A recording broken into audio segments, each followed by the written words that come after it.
حالا بعضی موسیقی‌هایی که در مسجد نماز می‌گذاشتیم کلمه شهادت گفته نمی‌تونستن.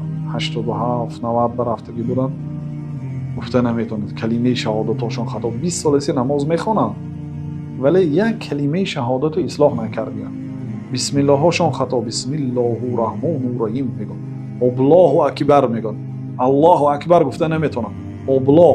الله تعالی این الله نام الله تعالی نه حتی اذان میگفتن الله اکبر میگفتن. یعنی یک کلمه الله اکبر رو درست تلفظ کرده نمیتونستن. خیلی درست است که اونو در زمان شوروی زندگی کردن، یعنی در ایامی که ایران سال شدن بعد آزادی آمد و دین آمد حضور دارند، یعنی لیکن این کلمه هایی که اقلا باید یک بنده کلمه شهادت تلفظ کرده تواند، سوره فاتحه رو درست تلفظ کرده تواند، نام الله تعالی رو درست تلفظ کرده تواند. یعنی سبحان الله اینا در همین حالت وفات میکنن اقلا کلمه درست گفته نمیتونن. چی جای اون نمازهای اونا فکر میکنید نمازشون درست است، بسم الله شون خطا است، یک کلمه الله درست تلفظ کرده نمیتونن، اون نمازها چی میشه؟ بنابراین برادرها، یعنی که با اخلاق نیک، با اسلوب نیک باید انسان اولین آدمی که به این راه اسلام دعوت میکنه این پدر و مادرش است.